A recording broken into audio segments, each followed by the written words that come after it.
ভারতে জেনজি ছাত্র জনতার ভয়ে পালাতে গিয়ে একসাথে গ্রেফতার হলেন নরেন্দ্র মোদী, শেখ হাসিনা। পালা ভারতের প্রধানমন্ত্রী নরেন্দ্র মোদীর। নতুন প্রজন্ম আর গাল ভরা প্রতিশ্রুতিতে সীমাবদ্ধ থাকতে চাইছে না। ক্ষোভের বিস্ফোরণ ঘটছে দ্রুত গতিতে, যার ফল দেখল দক্ষিণ এশিয়ার 3 দেশ শ্রীলঙ্কা, বাংলাদেশ এবং নেপাল। তাদের দুর্বার গণ আন্দোলনে সরকার পতন ঘটাচ্ছে জেনজিরা। ক্ষমতা ছাড়তে বাধ্য হয়েছে সরকার। এমত অবস্থায় নড়ে চড়ে বসেছে ভারত সরকারও। প্রতিবেশী দেশগুলোর এই অস্থিরতায় আগেভাগে সচেতন হওয়ার লক্ষ্যে নতুন উদ্যোগ নিয়েছে বিজেপি সরকার।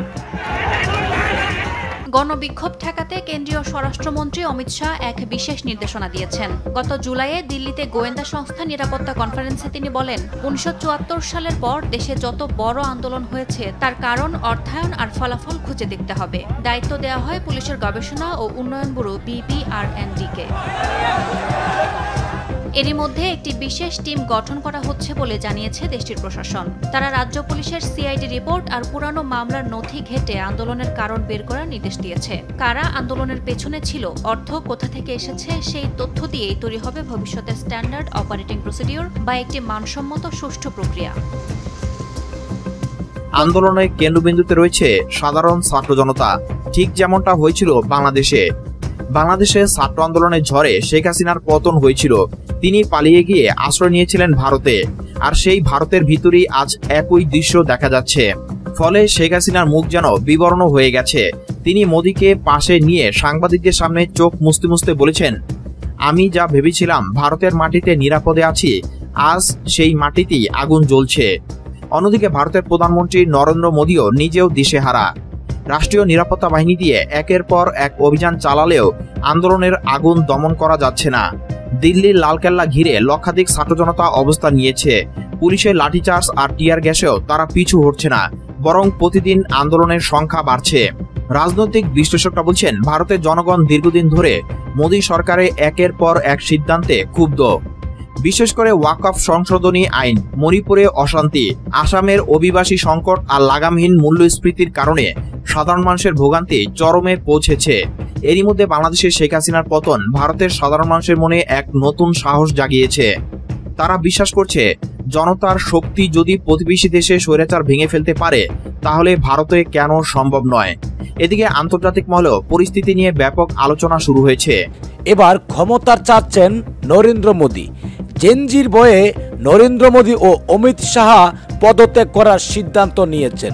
এবার কি শেখ হাসিনা আর নরেন্দ্র মোদী একই বাসায় পালিয়ে থাকবেন? সুপ্রিয় দর্শক শ্রোতা, সমস্ত কিছুর বিস্তারিত থাকবে আজকের এই ভিডিওতে।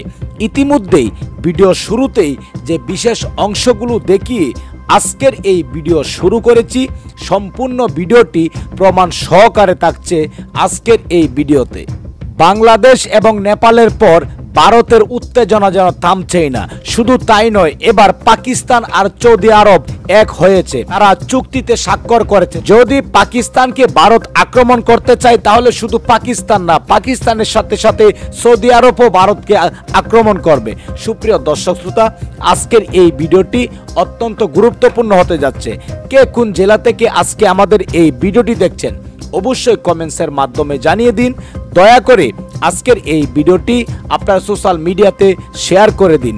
চ্যানেলে যদি নতুন হয়ে থাকেন, প্রতিনিয়ত সবার আগে আপডেট নিউজগুলো পেতে আমাদের এই চ্যানেলটি সাবস্ক্রাইব করে রাখুন ও একটি লাইক দিয়ে দেখতে থাকুন সম্পূর্ণ ভিডিওটি। নরেন্দ্র মোদীরও 3 প্রতিবেশী দেশে এমন আন্দোলন নিয়ে উদ্বিগ্ন বিজেপি সরকার।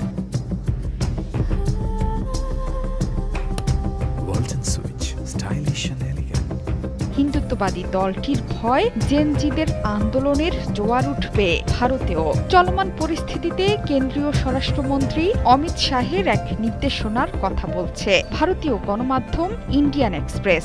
পূর্ব সতর্কতা হিসেবে ভারতে 1974 সালের পর যত আন্দোলন হয়েছে তার ইতিহাস, কার্যকারণ এবং গতি প্রকৃতি নিয়ে গবেষণার নির্দেশ দিয়েছেন তিনি।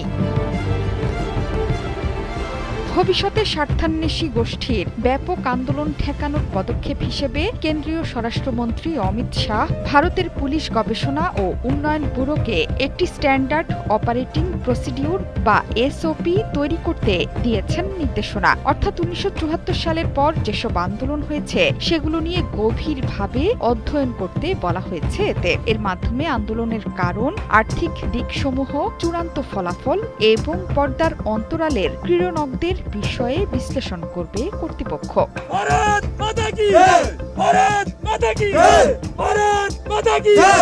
জুলাইয়ের শেষে নয়াদিল্লিতে ভারতীয় গোয়েন্দা সংস্থা ইন্টেলিজেন্স ব্যুরোর আয়োজনে 2 দিনব্যাপী এক সম্মেলনে এই নির্দেশনা দেন অমিত শাহ। এই বিষয়ে জ্যেষ্ঠ সরকারি কর্মকর্তা জানান, বিশেষভাবে নির্দেশনা দেয়া হয়েছে যে এসব আন্দোলনের কারণ, ধরন এবং ফলাফল বিশ্লেষণ করতে, যাতে পেছনের খেলোয়াড়দের চিহ্নিত করা যায়। এছাড়া একটি স্ট্যান্ডার্ড অপারেটিং প্রসিডিউর তৈরির মাধ্যমে ভবিষ্যতে স্বার্থান্বেষী গোষ্ঠীর দ্বারা সংগঠিত বড় আন্দোলন রোধ করা সম্ভব হয়। অমিত শাহের নির্দেশনার পর স্বরাষ্ট্র মন্ত্রণালয়ের অধীনে BPR&Dর একটি টিম গঠন করা হচ্ছে, যা রাজ্য পুলিশ বিভাগগুলোর সাথে সমন্বয় করবে। এর মধ্যে পুরনো মামলার নথিপত্র এবং সেসব সম্পর্কে ক্রাইম ইনভেস্টিগেশন ডিপার্টমেন্টের প্রতিবেদন অন্তর্ভুক্ত থাকবে। এছাড়া বিভিন্ন ধর্মীয় সমাবেশ নিয়ে একটি গবেষণা পরিচালনার নির্দেশ দিয়েছেন অমিত শাহ, যাতে পদদলিত হয়ে মৃত্যু ঘটানোর মতো পরিকল্পনার বিষয়গুলো বোঝা যায়। এর ভিত্তিতে সমাবেশ পর্যবেক্ষণ ও নিয়ন্ত্রণের এসওপি তৈরি করা হবে। পাশাপাশি খালিস্তানি উগ্রবাদ পর্যবেক্ষণে গোয়েন্দা সংস্থাগুলোকে এমন একটি টিম গঠন করতে বলা হয়েছে যারা পাঞ্জাব সংক্রান্ত বিষয়গুলোর পটভূমি ভালোভাবে জানেন, যাতে করে বিভিন্ন সমস্যার সমাধানে তৈরি করা যায় ভিন্ন কৌশল। প্ল্যাকার্ড নিয়ে স্লোগান তুলছে, আমরা আর চুপ করে থাকব না। এই বিক্ষোভের সবচেয়ে বড় বৈশিষ্ট্য হলো কোনো রাজনৈতিক দল নয়, আন্দোলনের কেন্দ্রবিন্দুতে রয়েছে সাধারণ ছাত্র জনতা। ঠিক যেমনটা হয়েছিল বাংলাদেশে ছাত্র আন্দোলনের ঝড়ে শেখ হাসিনার পতন হয়েছিল। তিনি পালিয়ে গিয়ে আশ্রয় নিয়েছিলেন ভারতে, আর সেই ভারতের ভিতরেই আজ একই দৃশ্য দেখা যাচ্ছে।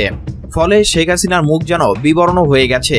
তিনি মোদীকে পাশে নিয়ে সাংবাদিকদের সামনে চোখ মুছতে মুছতে বলেছেন, আমি যা ভেবেছিলাম ভারতের মাটিতে নিরাপদে আছি, আজ সেই মাটিতেই আগুন জ্বলছে। অন্যদিকে ভারতের প্রধানমন্ত্রী নরেন্দ্র মোদীও নিজেও দিশেহারা। রাষ্ট্রীয় নিরাপত্তা বাহিনী দিয়ে একের পর এক অভিযান চালালেও আন্দোলনের আগুন দমন করা যাচ্ছে না। দিল্লির লালকেল্লা ঘিরে লক্ষাধিক ছাত্র জনতা অবস্থান নিয়েছে। পুলিশের লাঠিচার্জ আর টিয়ার গ্যাসেও তারা পিছু হটছে না, বরং প্রতিদিন আন্দোলনের সংখ্যা বাড়ছে। রাজনৈতিক বিশ্লেষকরা বলছেন, ভারতের জনগণ দীর্ঘদিন ধরে মোদী সরকারের একের পর এক সিদ্ধান্তে ক্ষুব্ধ। বিশেষ করে ওয়াকফ সংশোধনী আইন, মণিপুরে অশান্তি, আসামের অভিবাসী সংকট আর লাগামহীন মূল্যস্ফীতির কারণে সাধারণ মানুষের ভোগান্তি চরমে পৌঁছেছে। এরই মধ্যে বাংলাদেশের শেখ হাসিনার পতন ভারতের সাধারণ মানুষের মনে এক নতুন সাহস জাগিয়েছে। তারা বিশ্বাস করছে, জনতার শক্তি যদি প্রতিবেশী দেশে স্বৈরাচার ভেঙে ফেলতে পারে, তাহলে ভারতে কেন সম্ভব নয়। এদিকে আন্তর্জাতিক মহলেও পরিস্থিতি নিয়ে ব্যাপক আলোচনা শুরু হয়েছে। যুক্তরাষ্ট্র, ইউরোপ আর মধ্যপ্রাচ্যের সংবাদ মাধ্যমগুলো ভারতের ছাত্র বিক্ষোভকে বাংলাদেশের ঘটনার সঙ্গে সরাসরি তুলনা করছেন। তারা বলছে, দক্ষিণ এশিয়ায় এক নতুন জনতার ঢেউ শুরু হয়েছে, যা কোনো সরকারই সহজে ঠেকাতে পারবে না। শেখ হাসিনা ও নরেন্দ্র মোদী নাকি কয়েক দফা গোপন বৈঠক করেছেন। দিল্লির সাউথ ব্লকে বসে দুই নেতা একে অপরকে আশ্বস্ত করেছেন, কিন্তু প্রকাশ্যে তারা কোনো বক্তব্য দিচ্ছেন না। কারণ যাই বলুন না কেন, আন্দোলনকারীরা সেটিকে বিকৃত করে স্লোগানে পরিণত করেছে। পরিস্থিতি এমন পর্যায়ে পৌঁছেছে যে রাষ্ট্রপতি ভবনের ভিতরে শেখ হাসিনা ও নরেন্দ্র মোদীকে ক্যামেরায় ধরা গেছে মাথায় হাত দিয়ে নীরবে বসে থাকতে। কেউ কেউ বলছে তারা নাকি কান্না চেপে রাখতে পারেননি। এই পরিস্থিতিতে ভারতের সরকার ভয়াবহ চাপের মুখে। সেনাবাহিনী নামানো হবে কিনা সেই নিয়েও চলছে তীব্র আলোচনা, কিন্তু সেনাপ্রধান এখনো চূড়ান্ত কোনো ঘোষণা দেননি। বিশ্লেষকরা বলছেন, সেনা নামানো মানে হবে এক ভয়াবহ গৃহযুদ্ধের ঝুঁকি তৈরি করা। সবশেষে যা পরিষ্কার, দক্ষিণ এশিয়ার রাজনৈতিক পালাবদলের নতুন অধ্যায় শুরু হয়ে গেছে। বাংলাদেশের পর এবার ভারত, আর এই আগুন যদি আরও ছড়িয়ে পড়ে, তাহলে পাকিস্তান, নেপাল কিংবা শ্রীলঙ্কাও হয়তো বাদ যাবে না। জনতার কাছে সবচেয়ে বড় বার্তা একটাই, ক্ষমতা চিরস্থায়ী নয়। জনগণের রোষ যখন জাগে তখন শাসকরা কেবল আতঙ্কে। অন্যদিকে ইয়েমেন ও লেবানন ঘিরে অস্থিরতা, শক্তির ভারসাম্য প্রতিনিয়তই বদলাচ্ছে। আর ঠিক এই উত্তেজনার সময়ে সৌদি আরব ও পাকিস্তান এমন এক পদক্ষেপ নিল যা নতুন করে প্রশ্ন ছুড়ে দিচ্ছে আঞ্চলিক নিরাপত্তা নিয়ে। দুই দেশ সই করল কৌশলগত যৌথ প্রতিরক্ষা চুক্তি। এই চুক্তি শুধু দুই দেশের সম্পর্ককেই নয়, পুরো অঞ্চলের নিরাপত্তা সমীকরণকেও প্রভাবিত করতে পারে। বুধবার সৌদি যুবরাজ ও প্রধানমন্ত্রী মোহাম্মদ বিন সালমানের আমন্ত্রণে পাকিস্তানের প্রধানমন্ত্রী শাহবাজ শরীফ রিয়াদে পৌঁছান।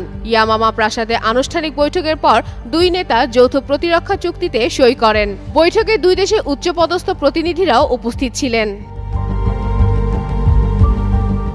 চুক্তি অনুযায়ী কোনো একটি দেশ আগ্রাসনের শিকার হলে সেটিকে উভয় দেশের ওপর হামলা হিসেবে গণ্য করা হবে। এতে দুই পক্ষই সম্মিলিতভাবে প্রতিরোধ গড়ে তুলবে। যৌথ বিবৃতিতে আরও বলা হয়, প্রায় ৮ দশকের ঐতিহাসিক অংশীদারিত্ব, ইসলামী ভ্রাতৃত্ব, অভিন্ন কৌশলগত স্বার্থ এবং ঘনিষ্ঠ প্রতিরক্ষা সহযোগিতার ভিত্তিতেই এই চুক্তি সম্পাদিত হয়েছে। শাহবাজ শরীফ সফরকালে সৌদি নেতৃত্বকে ধন্যবাদ জানিয়ে বলেন, এই চুক্তি কেবল দুই দেশের নিরাপত্তা নয়, বরং আঞ্চলিক ও বৈশ্বিক শান্তির প্রতিও এক যৌথ অঙ্গীকারের প্রতিফলন। অন্যদিকে যুবরাজ সালমান পাকিস্তানের প্রতি শুভকামনা জানিয়ে দ্বিপক্ষীয় সহযোগিতা আরও বাড়ানোর প্রত্যাশা ব্যক্ত করেন। এদিকে সৌদি পাকিস্তানের এই যৌথ চুক্তিতে বিশ্লেষকরা মনে করছেন, এই চুক্তি ভবিষ্যতে দুই দেশের প্রতিরক্ষা সক্ষমতা বাড়াবে এবং যে কোনো হুমকি মোকাবেলায় যৌথ অবস্থান শক্ত করবে। তবে একই সঙ্গে এটি মধ্যপ্রাচ্যের ভঙ্গুর পরিস্থিতিকে আরও জটিল করে তুলতে পারে, কেননা আঞ্চলিক প্রতিদ্বন্দ্বীদের চোখে এটি নতুন এক প্রতিরক্ষা জোটের ঘোষণা। সব মিলিয়ে উত্তপ্ত পরিস্থিতির মধ্যে সই হওয়া এই প্রতিরক্ষা চুক্তি অঞ্চল জুড়ে নতুন কৌশলগত বার্তা বহন করছে।